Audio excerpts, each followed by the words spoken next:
Assalamualaikum warahmatullahi wabarakatuh. Ketemu lagi dengan Bagus Johan Maulana SKM dalam video tutorial program Tegal Berhenti Merokok.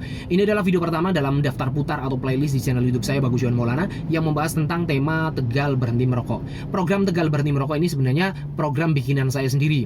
Jadi murni ini opini pribadi sebagai warga negara yang pernah merokok 20 tahun lalu bisa berhasil berhenti dengan rumusan saya sendiri, teknik saya sendiri yang saya bikin sendiri, yaitu berhenti merokok seketika dengan public commitment.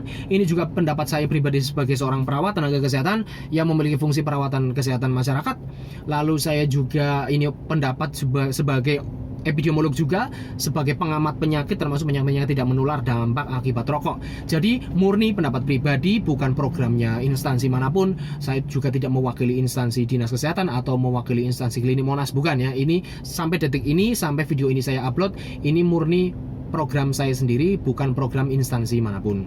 Tegal Berhenti Merokok. Oke, dalam video tutorial program Tegal Berhenti Merokok ini yang pertama saya akan menyampaikan materi tentang KTR, Perda KTR, kawasan tanpa rokok. Jadi di Kabupaten Tegal itu ada peraturan daerah kawasan tanpa rokok, Perda nomor 4 tahun 2022. Ini ditetapkan bulan Maret tahun 2022. Nah, ini berarti sudah lumayan setahun ya.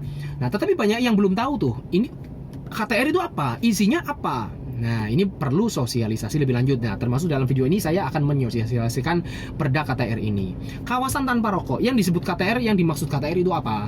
Yaitu suatu tempat atau area yang dilarang kita melakukan aktivitas merokok, memproduksi, menjual, mengiklankan, mempromosikan produk tembakau. Itu namanya KTR, kawasan tanpa rokok. Lah, KTR itu apa saja?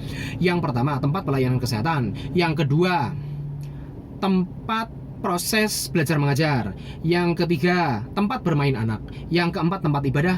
Yang kelima, angkutan umum. Yang keenam, tempat kantor. Yang ketujuh, tempat umum. Dan yang kedelapan, tempat-tempat khusus yang ditetapkan. Kita bahas satu persatu, guys. Yang pertama, tempat pelayanan kesehatan. Tempat pelayanan kesehatan adalah tempat di mana ada upaya promotif, rehabilitatif, kuratif, preventif ya, kepada objeknya, kepada pasien, kepada kliennya. Apa saja yang termasuk tempat pelayanan kesehatan? Ya, rumah sakit, puskesmas, klinik. Puskesmas itu termasuk sub-sub unitnya ya, PKD, Pustu, Pusling dan sebagainya, Posyandu dan sebagainya, itu termasuk tempat pelayanan kesehatan. Tempat pengobatan tradisional juga itu termasuk tempat pelayanan kesehatan. Nah, yang kedua yaitu tempat proses belajar mengajar, di mana tempat tersebut digunakan untuk dalam proses belajar mengajar. Berarti termasuk apa? Sekolah, universitas sampai TK, tempat belajar mengajar, misalkan tempat bimbel, tempat kursus, tempat balai latihan kerja. Ya, itu termasuk tempat proses belajar mengajar. Yang ketiga adalah tempat bermain anak. Ini adalah fasilitas tempat yang terbuka atau tertutup yang digunakan untuk bermain anak.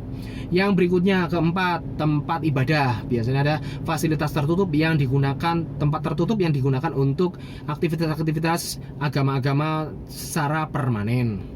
Yang berikutnya, angkutan umum. Ini adalah kendaraan-kendaraan baik darat, air maupun udara yang digunakan untuk transportasi publik. Nah, 5 ini yang saya sebutkan ini mutlak tidak boleh ada aktivitas merokok sama sekali. Jadi nggak boleh di tempat pelayanan kesehatan disediakan smoking area, nggak bisa. Di kampus misalkan ada di sana pojok smoking areanya, di mana di sana nggak boleh, mutlak. Oke, kalau mau ngerokok ya berarti di luar kawasan tersebut, di luar area tersebut, di luar pagar tersebut. Yang berikutnya misalkan tadi ada tempat bermain anak, ini mutlak nggak boleh ada smoking areanya. Yang berikutnya, tempat ibadah, nggak boleh untuk merokok. Urusan mau tahlil mau apa ya silakan, tapi jangan lanjut ngerokok di tempat ibadah, nggak boleh, guys. Yang berikutnya, angkutan umum. Supir angkot nggak boleh nunggu sambil ngerokok dan sebagainya, nyetir sambil ngerokok, berbahaya sekali. Berbahaya baik keselamatannya, resiko kecelakaan, maupun asapnya itu sendiri juga mengganggu orang lain.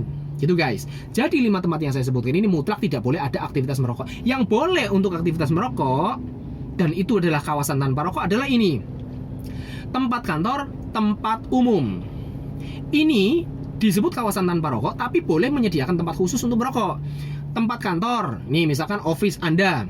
Lah, saya kan bikin office saya sendiri. Ini boleh menyediakan tempat khusus untuk merokok.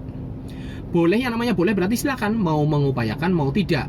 Misalkan Anda punya kantor sendiri, saya bikin kantor sendiri apa sendiri, saya misalkan mau menyediakan tempat merokok, ya boleh.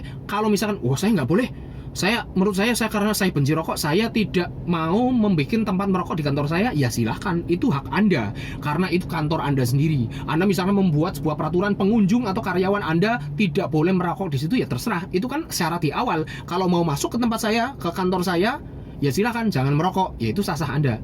Anda tidak diwajibkan, hanya boleh membuat sebuah tempat khusus untuk merokok, boleh tidak, gitu ya. Terus tempat-tempat umum berarti tempat yang boleh dimasuki orang lain, boleh orang lalu lalang di situ. Ini bukan tempat pribadi. Kalau tempat pribadi, oh terserah. Anda misalkan punya rumah sendiri, Anda punya tanah sendiri, itu namanya tempat pribadi. Itu urusan Anda, itu bukan termasuk KTR ya. Tapi kalau fasilitas tempat umum yang bisa dilalu lalang orang lain, orang bisa bebas masuk keluar situ, ya itu tempat-tempat umum. Nah, dua tempat ini sekali lagi boleh mengupayakan adanya tempat khusus untuk merokok. Boleh, tapi tidak wajib. Kembali lagi ke pengelolanya mau mengadakan itu atau tidak. Nah, yang terakhir tempat-tempat yang ditetapkan. Ini tergantung keputusan bupati, mana saja yang akan ditetapkan sebagai KTR. Oke, jadi adanya KTR ini sebenarnya untuk menghormati hak-hak masing-masing, baik perokok maupun bukan perokok. Ingat, merokok itu adalah hak seseorang. Oke, saya tidak melarang secara mutlak.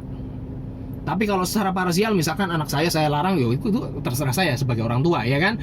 Misalkan adik saya larang, oh saya sebagai kakak nggak apa-apa, nggak masalah. Oke, tetapi kalau dalam bicara konteks publik seperti ini, merokok adalah hak yang dilindungi, hak seseorang yang dilindungi undang-undang. Aktivitas merokok dilindungi oleh undang-undang sampai sejauh ini di Indonesia. Oke, jadi Anda tidak boleh melarang orang untuk merokok dalam konteks pembicaraan publik secara umum seperti ini. Tapi kalau secara pribadi Anda melarang anggota keluarga, sah-sah saja.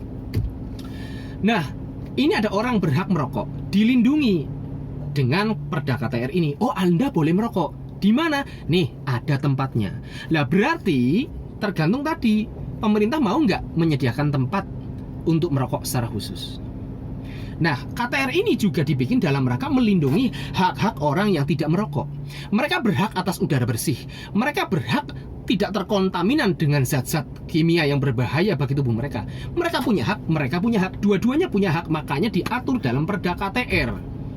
Jadi nggak bisa kita hidup tetapi tidak diatur, sedangkan hak-hak kita masing-masing semuanya kontra, bertabrakan. Kacau seperti ini, ya kan? Jadi untuk melindungi hak masing-masing, baik perokok maupun non-perokok, dibuatlah Perda KTR ini. Lah kalau misalkan bertanya, lah susah sekali nih mau ngerokok, mau ke tempat pelayanan kesehatan nggak bisa rokok, ya memang aturan demikian. Orang tempat pelayanan kesehatan kok mau merokok di situ? Anda mau sehat atau mau sakit, ya kan? Kalau misalkan saya berkunjung ke tempat umum tapi kok tidak ada yang menyediakan tempat merokok, gimana? Ya itu berarti salahnya pengelola berarti tidak menghargai hak Anda sebagai perokok. Karena mungkin kalau itu tempat-tempat umum berarti kan berarti pemerintah yang salah dong. Karena pemerintah berkewajiban juga mengakomodir hak-hak Anda sebagai perokok. Harusnya pemerintah di tempat-tempat umum menyediakan tempat khusus untuk merokok.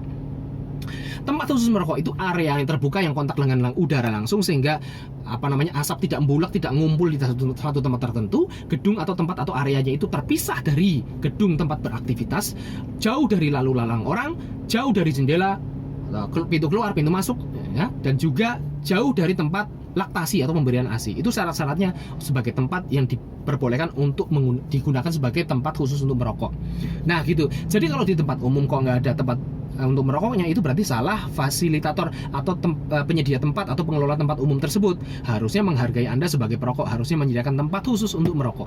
Kalau di kantor, sekali lagi, kalau kantor, saya mengunjungi ke kantor misalkan bank atau apa, loh kok nggak ada tempat merokok Pak?